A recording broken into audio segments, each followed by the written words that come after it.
everything I'm going to talk about disconnected. Sorry.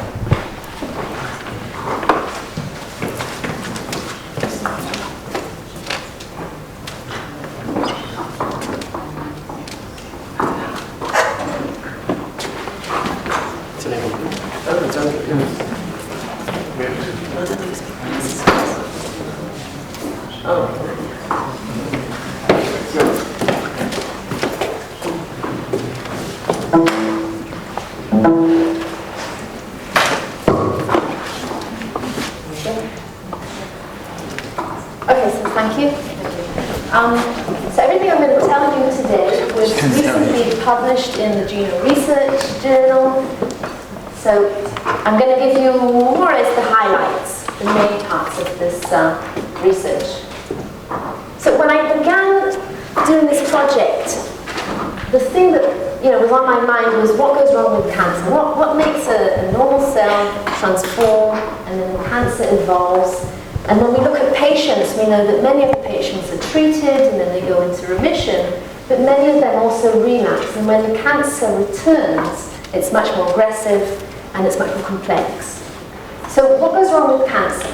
Traditionally, cancer is viewed as a disease in which genetic mutations occur in central genes, and these drive the disease. And in the advent of the sequencing of the human genome, many studies try to identify genetic variants associated with disease risk, including cancer. And what's interesting is that the majority of genetic variants were actually identified within non-coding regions, regulatory regions, in enhancers.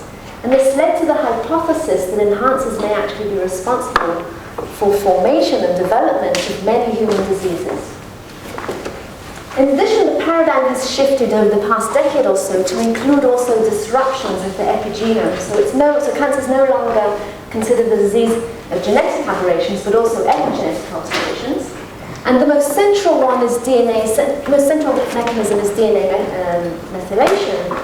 Most of the studies that examine DNA methylation changes in cancer focus only on a small portion of the genome, only on promoters, because hypermethylation of promoters is associated with silencing of the genes. But studies have shown that DNA methylation is altered throughout the genome in many other regions, such as enhancers, which can also influence the transcription of genes. And there have been much less studies that have looked at what happens to DNA methylation changes in enhancers and how they affect transcription and whether they're involved or not in cancer progression. So this was the goal of my project, to look at enhancers, to look at many types of cancers, and try and ask questions about the changes that occur in the DNA methylation patterns of the enhancers. So I used publicly available data, mostly from the TCGA database and from the NCBI. It's all patient data, I had thousands and thousands of samples. And I combined different types of data, and I'll explain as I go along with the talk. You'll see how I use them. The first part of my talk, about a third of my talk, will focus on the primary cancers. So I had 25 different primary cancers, and in this analysis I compared the DNA methylation changes that occur between the normal tissues, for example normal breast cells, and breast cancer. And I did this for all of the 25 primary cancers. The second part of my talk is the majority of my talk. I'll focus on metastatic sites, and specifically I focused on melanoma, which we study in our lab. Okay, so the first result I obtained, when I looked at the differential methylation patterns across all of the different regions in the genome, so that's the y-axis, and across all of the different cancers on the x-axis, I noticed that enhancers were the most variable regions, and this was consistent across many types of cancers. So this is the heat map, and the pink color means high, so we see that enhancers are at the top.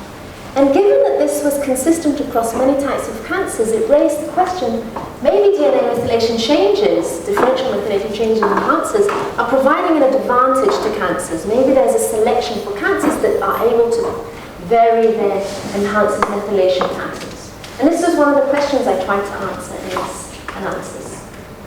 So then I carried on trying to characterize different differentially methylated enhancers in comparison to the enhancers that didn't change their methylation patterns. So the first thing we saw was that differentially methylated enhancers, and I'm calling them EDMRs, okay, enhancer DMRs, they were strategically located. They were located more in regions that had more genes and more microRNAs in comparison to the enhancers that didn't change their methylation pattern. In addition, when we look at the chromatin state annotations, this is the plot over here on the left, then the EDMRs were significantly more annotated for stronger enhancers. The direction of methylation change from normal, that's the end, to primary. The enhancers mostly were hypomethylated, meaning they lost their methylation patterns. And when you look at the chromatin characteristics, chromatin features of the hypomethylated enhancers compared to the hypermethylated enhancers, the hypomethylated enhancers had features that relate to open and active DNA. So overall, the changes that we saw in the enhancers suggest that these enhancers that are changed, that are varied, are located strategically, and most of them, the changes that they undergo, relate to open and activation of the DNA. The next stage was to, as I mentioned, I have 25 different types of primary cancers, is to divide each one up and look at the different cancers and see how do they relate to each other with respect to the DNA methylation changes of enhancers. And I prepared this PCA plot, which shows us that similar cancers, so cancers that belong to the same organ system, for example, prostate, uterine, and breast cancer, which all belong to the reproductive system, they change similarly. And this was overall consistent with the other reproductive systems, for example, the central nervous system. Is comprised of cancers derived from glial cells and astrocytes, but they still cluster together, meaning the enhancers change similarly. And then the question was, okay, so if the DNA methylation is changing and it relates to the differentiation or identity of the cell, does this happen throughout the genome? For example, if I look at other DMRs, like islands or promoters or oncogenic regions, will I see the same pattern of similar cancers changing similarly? And the answer is no. The answer is, if I do the same analysis for island DMRs, promoter DMRs, and intergenic DMRs, we don't see the same kind of clustering. So this kind of clustering is unique to enhancers. Just as a sanity check, I examined to see whether I had any batch effect in the library preparation. And here are examples of 3 different types of cancers. Each batch is colored in a specific color. And we see that there's no such kind of clustering into groups, suggesting that this pattern of clustering similar cancers into the same groups is only unique to enhancers. And this is something that we thought we're starting to work on in relation to using it in order to diagnose cancers, in order to classify cancers based on enhancers methylation patterns. Then the next step was, okay, what I've shown you up till now is that enhancers are the most variable, their patterns of methylation change is specific to the organ system, but what do they do? One way to try and answer this question is to say, okay, we have these enhancers, which genes do they regulate? It's not known, and most of the enhancers, the majority of the enhancers aren't annotated. We don't know which genes they regulate. And therefore, I built this algorithm that predicts which enhancers potentially regulate which genes. The algorithm is based on using matched patients for which I had methylation data and RNA-seq data. I took into account the genomic distance, so the enhancers were allowed to potentially regulate genes that are only at 1 million base pairs or less than them. And I took into account ChIP-seq data of the promoters, of the enhancers, and methylation patterns of the promoters and the enhancers. And overall, what this algorithm gave me was predictions of the enhancers and their associated genes. And in comparison to other methods, so there are other methods that predict which enhancers regulate which genes, my method fared fairly well. If you look on the left here, we have the distance between the enhancers and the transcription start site. The majority of my predictions were under 500,000 base pairs. And if you look at the majority of my predictions, the precision in comparison to other methods was 75% or more, and in some cases they're about 95%. The other cases, the other methods that I'm comparing to, the blue bars are based on chromatin architecture, and and the pink bar is based on transcriptional activities. And so I was quite confident that my simple method, my simple algorithm, can give me relatively good predictions.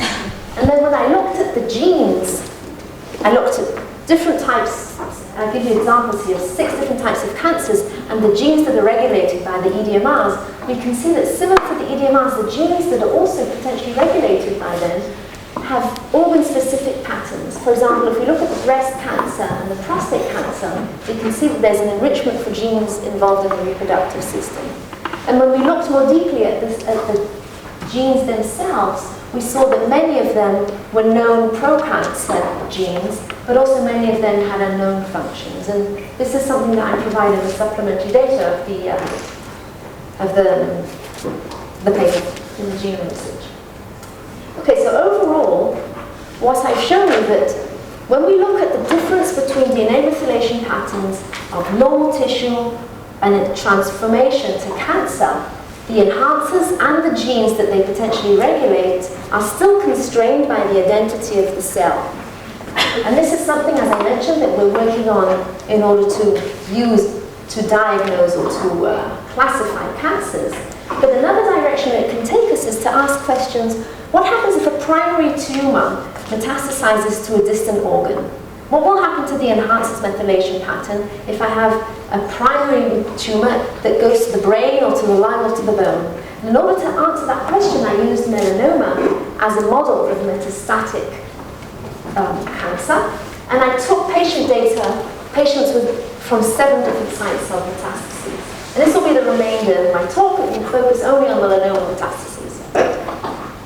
So the first analysis I did was similar to the one I showed you earlier on, the heat map. I looked at the different regions on the y-axis, different regions in the genome, across the different metastatic sites. And we see again that enhancer is the most variable region when you compare the methylation pattern between the primary and the metastatic sites. So again, this gives us confidence that there must be something in this variation in the methylation of enhancers. In addition, when I run the enhancers through my model, through my algorithm, and the output gives me all the genes, so this is my model, and I look at the genes that are potentially regulated by the EDMRs, we see that they are also very variable. So on the right here, we have all the genes that are potentially regulated by the enhancers. On the left, we have all of the other genes that weren't predicted to be regulated by the enhancers. And we can see on the y-axis, we have the differential expression between primary melanoma and metastatic melanoma.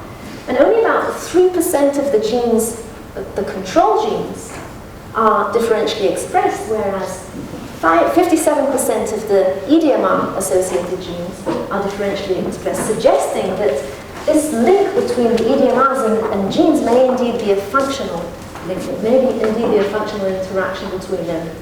And another thing that this result made us think was it could be that one of the roles that enhancer DNA methylation changes have in respect to cancer is to increase the transcriptional noise.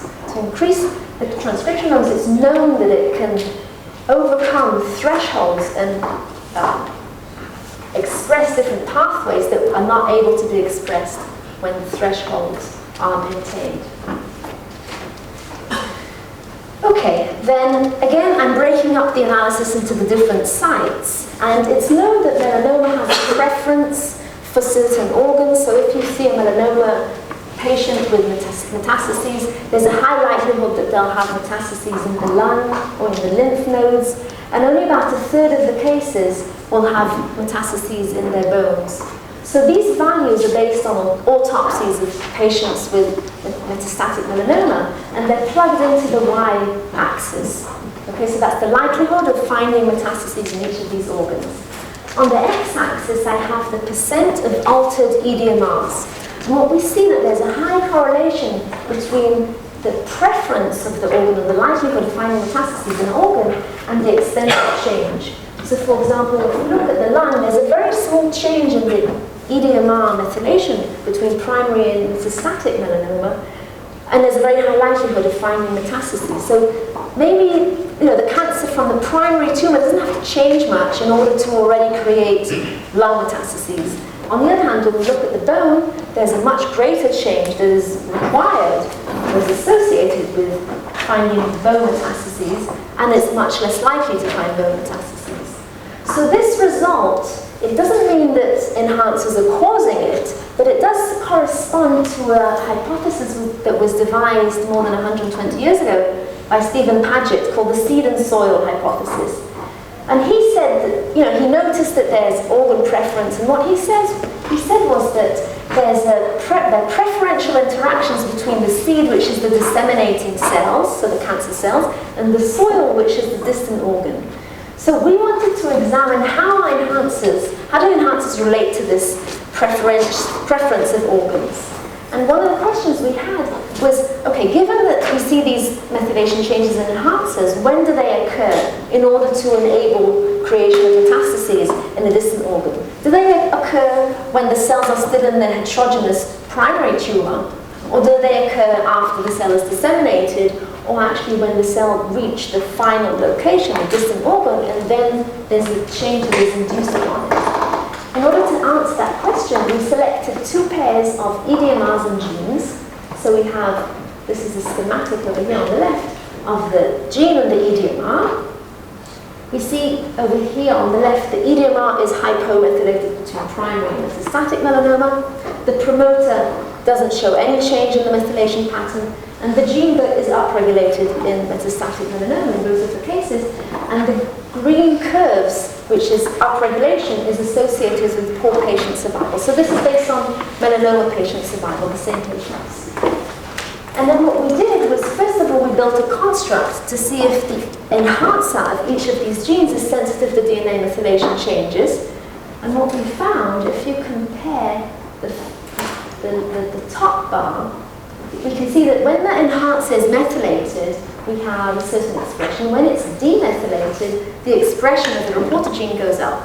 When we remove the enhancer, the expression goes down. Overall, suggesting that this enhancer is sensitive to DNA methylation changes.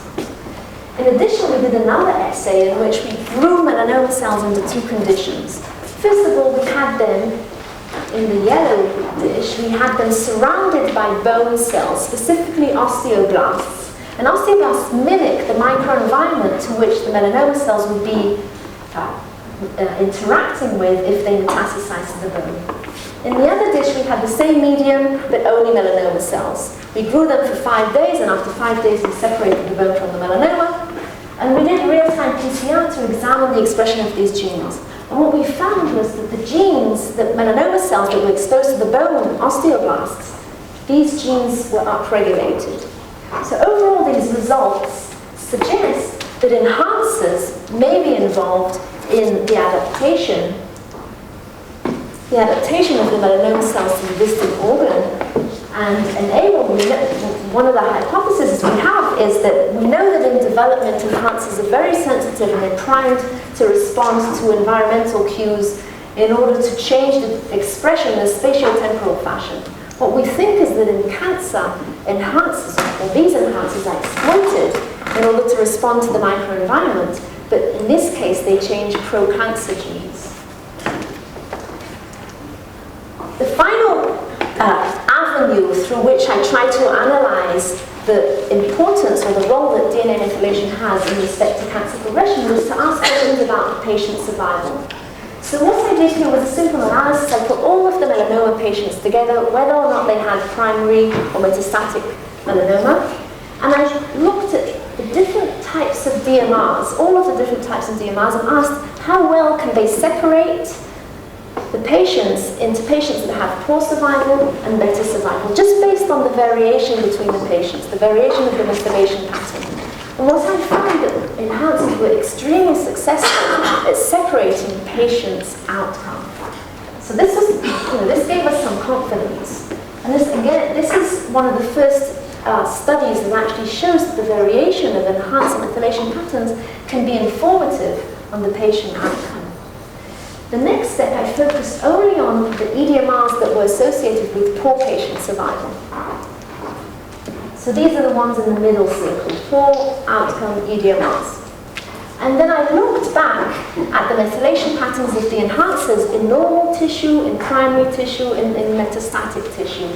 And this enabled me to divide the enhancers into 3 different groups. And I want to focus just on the switched EDMRs. So the switched EDMRs are enhancers that were either hypomethylated between normal and primary, and then hypermethylated between primary and metastasis, or vice versa. And what's interesting about these switched EDMRs is that they're highly enriched for the EDMRs that can predict or are associated with poorer or with worse outcome of the patients. In addition, if you see these numbers over here on the side, the EDMRs in the switch group target genes, according to my algorithm, they target genes, 40% of the genes are also associated with poor patient survival, as opposed to the other groups of EDMRs, 11% and 5%. In addition, when we looked at the conservation scores, the conservation patterns of these EDMRs across different vertebrae, we see that the switched EDMRs are the most conserved. And when we look at their copy number variations in cancer patients, in the same melanoma patients, we see that the switched have the lowest copy number variation, meaning they're regulated even within the cancer, suggesting overall that they're important for survival and maintenance of the cancer cells. And I'm going to give you one example of an EDMR and a gene that it regulates, just to show you what I mean when I'm talking about methylation and survival. So on the left here, we have an EDMR. We can see that its pattern of methylation is switched, so it goes hypomethylated and then hypomethylated in metastases. And the yellow curve is hypomethylation. We can see that the survival is much lower. This, incidentally, according to my method, according to my model, this EDMR regulates the oncogene KIT, which is very well known oncogene, and it's known that it's associated with poor patient survival. We see that in melanoma, its pattern of expression is also switched, and its upregulation is associated, that's the green curve, is associated with poorer survival. And now when we look at the promoter of this gene, we see that the pattern of methylation doesn't really change, and the survival, the methylation patterns is not associated with survival. So overall, this result suggests to us that the enhancer and the methylation, the switching or the reprogramming of the methylation pattern of the enhancer may indeed be regulating this oncogene. We took this to the lab and experimentally validated it similarly to the way I showed you before. And overall, these results suggest that this enhancer may indeed be regulating the oncogene, which is leading to poorer outcomes of the patients. So our hypothesis regarding these results is that given that DNA methylation is a reversible modification as opposed to genetic variation, it could be that reprogramming of methylation is contributing to patient mortality. So it can switch on certain genes that help promote the cancer. So just to summarize what I've shown you up till now, my second last slide, I showed you that enhancers are the most variable regions in terms of methylation, and this corresponds to what I showed you at the beginning with respect to the GWA studies, the GWAS studies, that show that enhancers are variant, have the highest variance in terms of association with disease risk. In addition, I showed you that enhancer methylation patterns can be used for misdiagnosis. I showed you 3 validations of enhancers and the genes. We experimentally validated them. I showed you results that suggest that the phenotypic plasticity of the cells may be mediated by the enhancers. And finally, I showed you results, and this is the novelty, one of the novelties of this research, is that enhancer methylation pattern can be used not only for diagnosis, but also for prognosis. So my concluding remarks is all of the results that I've shown you are still correlations. I haven't actually showed you causality. So it could be that enhancer methylation changes are primary events, that they drive the cancer, and they have a very important role, but it could be that they're not. It could be that it's just like the GWAS studies and they're associated. But still, nevertheless, I have showed you that enhancer methylation patterns are stronger than other regions at diagnosing, showing me which cancer type it is, and also at prognosis. So they still have valuable information that can be used. These are all the people that supported me, my mentor, Kami Levy, and my lab members, and all the other people that collaborated with me and people that financially support us. And thank you for listening.